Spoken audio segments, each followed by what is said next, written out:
Hey you guys, it's Peter and welcome to my channel, Peter Watches TV, where I watch all the TV shows, I watch all the reality shows, I watch all of the true crime documentaries, I watch everything. I'm laughing because before I start these videos, I always do my thumbnail picture. So this is, I should just include these in here. But this is the 30 seconds before I started filming this video.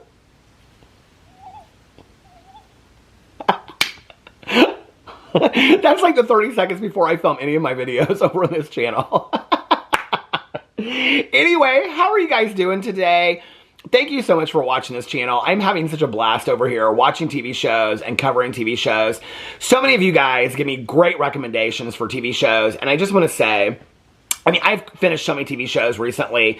My husband and I finished Grotesquerie Season 1 last week. I'm going to do the coverage of that sometime this week over here. I finished a Teacup over on Peacock. Teacup on Peacock. I finished Teacup over on Peacock, and I'll be covering that as well over here. I may do a video comparing Grotesquerie and Teacup because the endings were kind of similar to me a little bit, but I'll explain that in a video. Interestingly enough, though, I did not love Teacup. I didn't hate it, but I didn't love it. And it was mostly because of how it ended. And I was talking to my best friend, Tanya, on the phone last night, and she loved it. She's like, oh my God, it was so good. She also loved Caddo Lake, and I hated Caddo Lake. So, see, this is what I love. I love to talk about TV shows and movies and stuff with my friends. But I finished so many TV shows recently, and last night I was talking to my friend Tanya on the phone, and I said, I just want something. I watched Dragula last night. If you guys want me to do reactions to Dragula over here, I can. I just don't feel like that many people watch Dragula, that many people would be interested, but I'm more than willing to do my reactions to Dragula. I love Dragula. Alex and I, my husband, we watch, well, he doesn't watch Dragula, but he watches all the RuPaul's Drag Race, and I do too. So I can do RuPaul's Drag Race coverage as well as Dragula coverage, but I got caught up on Dragula. And I was like, I want something to like really like get my teeth into. You know, like when you want a show, like you just cannot stop watching, like a binge-worthy show, right? And so I was like, I really want to watch a binge-worthy show. And so I was talking to my friend Tanya about it, and I said, I want something like Mayor of Easttown. If you guys have not seen Mayor of Easttown, it's fantastic and unbelievable. I love the show Unbelievable. And I want something like that I just, like a mystery thriller that I just cannot stop watching. So I was going through all this stuff last night. I like Google searched like shows like Mayor of Easttown. And I'm looking through all this kind of stuff, and I'm like, seen it, don't want to watch it, not sure, put it on my list. But so many people had recommended to me Elsbeth, okay? And I like watched a trailer for it. My cousin told me about it. She said she liked it, but she wasn't like really that thrown out about it. And so many people on my vlog and stuff had recommended Elsbeth to me. And so last night I started watching Elsbeth. I watched the first 2 episodes, and I have to tell you, isn't it weird how like you'll watch a show at a certain time, you know? Like I just needed like a good, it reminds me very much of Only Murders in the Building. Just kind of like the same like mystery thriller, like mixed with like some humor and good-heartedness. And, but you know, like when you find a show that's exactly what you need to watch at that moment, Elsbeth is that show for me right now, you know? And I started watching it last night. I watched 2 episodes. I could have binge watched the entire first season. It's on the 2nd season right now, but the first season is already out. And I just have to tell you, I absolutely am loving Elsbeth. And when I get caught up with the first season and the 2nd season, I think I might start actually Matlock, the new Matlock, because other people have recommended that to me as well. So I might start that this week and add that to my list. But this weekend, one of the shows that I finished was called, it's on Netflix right now. It's like trending, like #1 or #2 on Netflix, which kind of surprises me. And it's called The Manhattan Alien Abduction. Okay. Now, before we get into this and about the show, I just want to say a few things, okay? I am a skeptic, but also a believer, okay? Like a daydream believer. I am like such a believer in aliens and all this kind of stuff. I'm a believer in, I believe in Loch Ness Monster. I believe in Santa Claus. I believe in the Tooth Fairy, the Easter Bunny, Atlantis, aliens.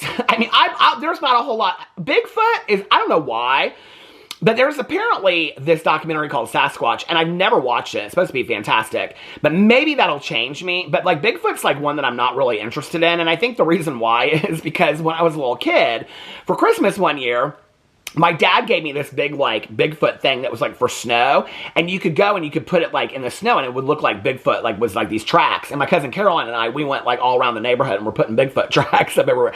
So I think, like, because I was part of the fakery of it, like, I just don't believe in Bigfoot, and I just don't really care, if you want to know the truth. But, oh my God, I used to love to listen to Coast to Coast AM, and just the other night in my vlog, I looked it up. It's still going on. Did you know that? But anyway, So I love aliens, okay? Well, I mean, if they come and they try to abduct me, I love them even more. Don't take me, please don't take me from my house and my comfy, cozy bed and all that kind of stuff. But I love talking about aliens and extraterrestrials, and I believe it, okay? And not to offend anybody, but I think it's rather ignorant to think that we're the only people in the universe. I really do, okay? I mean, you want to talk about ego and pride. Like, your ego is so big. If you think in this entire universe, we are literally the only living creatures, okay? Your ego is huge. So I just don't understand people that are like, no, I don't believe it, okay? And same goes for Santa Claus. If you don't believe in Santa Claus, how can you not believe in Santa Claus? I mean, oh my God, I like every year still, I like track where he's going in the world all over that Nordic Santa tracker. I still do it. I'm 52 years old, you know? I saw that movie with not Jacqueline Hill, the beauty influencer, but Jacqueline Smith back in the day, The Night They Saved Christmas, and she goes on that sled that has candy canes on the side, and they go to the North Pole, and they meet Mrs. Claus. How could you watch that movie and not believe in Santa Claus? Seriously? Oh my God. But anyway, so I just want to say this before I go into this, okay? I firmly believe in the existence of aliens and extraterrestrials or UFOs or whatever people are calling them today. They don't call them UFOs anymore. They call them something else. But anyway, I believe in all of that, okay? I believe in Area 50, what was it, 1 or 2 or 5? I don't know. I've seen so many documentaries about it now, I can't remember what it was called. But anyway, you know what I'm talking about. Except for the last documentary, Unsolved Mysteries. It was so poorly done. But I believe in all of it, okay? I believe that people have been abducted by aliens. I believe that aliens are here. I believe it all, okay? Trust me, I do. Because I saw the movie Earthbound with Burl Ives that came out in 1976, and I just rewatched it the other night, and you can find it on YouTube, okay, about the flying saucer that lands in the lake in Montana, and then they have to come and stay, the family has to come and stay with Burl Ives and his grandson, and then, but they can, so I watch it, I believe in them, I do, I believe in aliens so much, no, I really do. So I was real excited about watching this movie, and in all honesty though, I just want to say this before we go into this, okay? I'm a believer, but I'm a skeptic about some people's stories because I've read so much and heard so much. I mean, since I was a little kid, I was interested in UFOs and just always looking at the sky and all this kind of stuff, you know? So I believe in it. I full-heartedly believe in it. But I also think that I'm a skeptic and that I feel like a lot of people's stories are kind of total bullshit, if you want to know the truth, okay? And one of those people's stories, I think, is Linda from the show The Manhattan Alien Abduction, which I was excited to see because it came out on the 30th of October, and I thought, oh, this is perfect going into Halloween. Oh my God, it was so boring. It was so boring. So, let me read you the little synopsis here. The Manhattan Alien Abduction is a 3-episode Netflix documentary miniseries about an alien abduction case from 1989.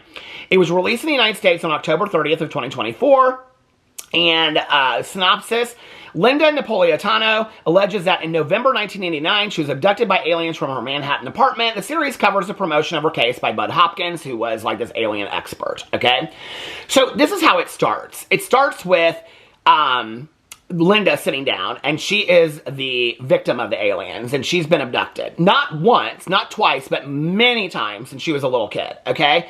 And so the story that got her famous was that she was in her apartment in Manhattan, and she was allegedly abducted from her apartment, and she, like 23 witnesses saw her floating over the building and stuff like that. And there was also a blackout in New York City at that time, like all the electricity went out and stuff like that. Okay, so on the other side of her is Carol, the skeptic, is who they call her.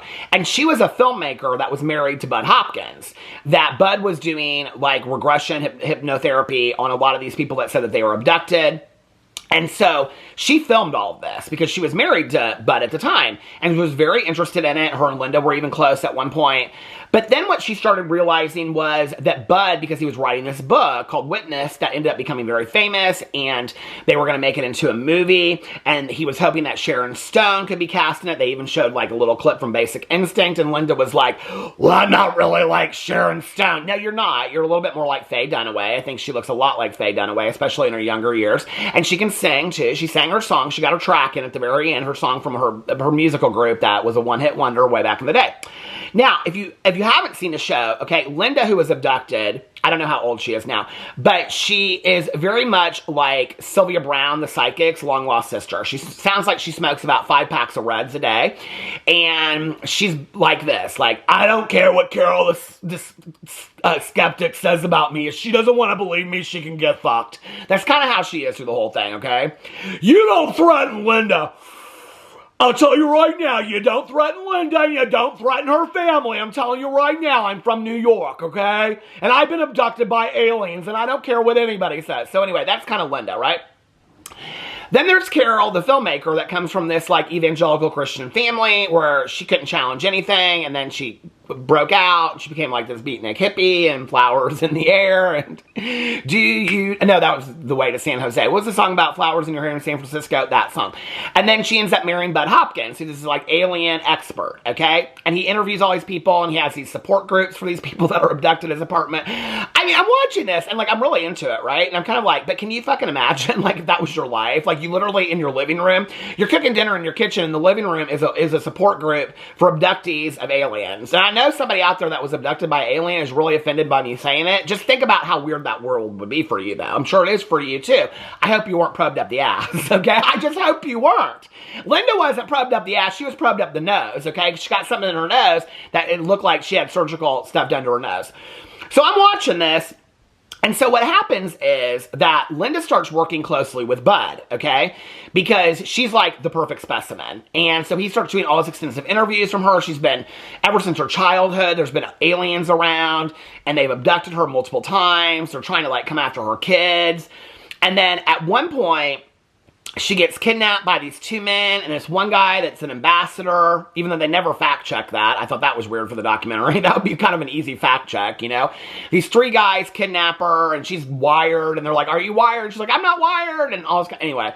And so she's kidnapped by these people. People are always trying to get her. The FBI is trying to get her. The CIA is trying to get her. Ain't nobody trying to get her, okay? It's all a hoax. It's a complete hoax, the whole thing.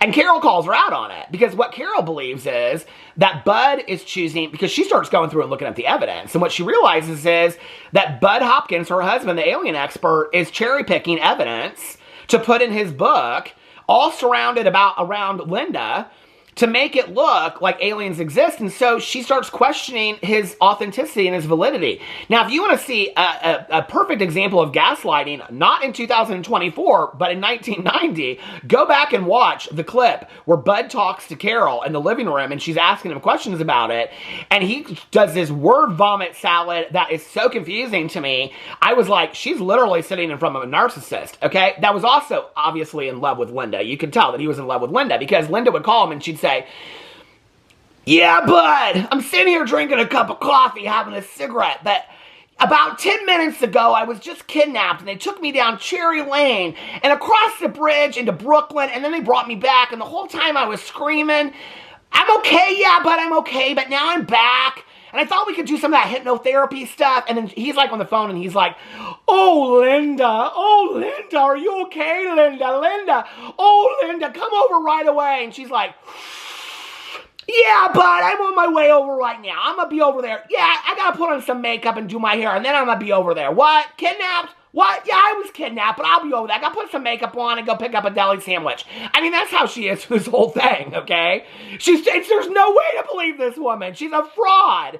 And Carol calls her out with literally undeniable evidence, okay? I mean, fact-checking, like, her writing on the letter, or matching these letters from these guys that kidnapped her that he never meets, and he just trusts her word on it. The show is absolute buffoonery. And at the very end of it, Linda's like, you can tell Carol's scared at the end, because they show her this clip of Linda being interviewed, and Linda's like real into the camera, right? And she's like this. Carol, I'll tell you something. You don't fuck with my family, you don't fuck with me. I'm from New York, Carol, and I was abducted by aliens. You don't fuck with me, Carol. Nobody fucking believes you, Carol. And Carol's like leaning back in her chair. And the producer asks her, he's like, what do you think? And she goes, I wasn't expecting that. And I'm like, girl, run for your life. Linda's putting a hit out on you. Girl, it was some scary shit. The backstory between Carol and Linda, because really what it was, okay? With all this evidence that she proves that Linda is a fraud, because Linda is absolutely 100% a fraud, is that Bud, okay, was in love with Linda. Because if you watch the very beginning of it, what Linda calls Carol is a bitter ex-wife, is what she calls her, okay? Well, that's all I needed to know watching the documentary. Because what you realize in that moment is that Carol's not a bitter ex-wife. What she is that she's pissed because her husband, that was an alien expert that was taking advantage of all these people, she felt like, that he was doing this regression hypnotherapy on them and taking them back into childhood trauma and shit. And she had her own childhood trauma, so she felt like he was re-victimizing them.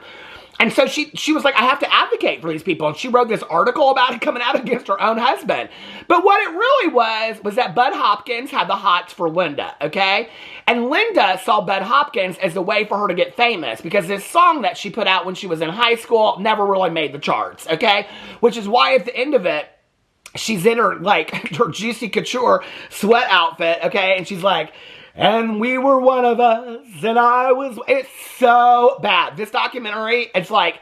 It's so bad, it's good, okay? It is so bad, it's good. I don't know to tell you if I would recommend it or if I think it's total shit. It's very boring at times, but the backstory and the bitterness between these two women is almost too hilarious not to watch, okay? But do I think that Linda was abducted by any alien ever in her entire life? Oh, absolutely not. Not one bit. I don't believe her at all. At all. I don't believe this woman, and I hope she don't put a head out on me or even put a cigarette out on my forehead, okay? I don't know, but I don't think she was abducted ever by an alien, not once. In the 3-part documentary, she never even explains really what the aliens look like, or what they said to her, or what they did to her. They never really even go into any explanation about that. I think she's just pissed that they didn't make a movie out of it, because they thought the movie was going to be like Independence Day. But there was no movie, and Sharon Stone didn't sign up to be in that movie. And so the only movie that she's got is this documentary with her singing sadly at the end in her apartment.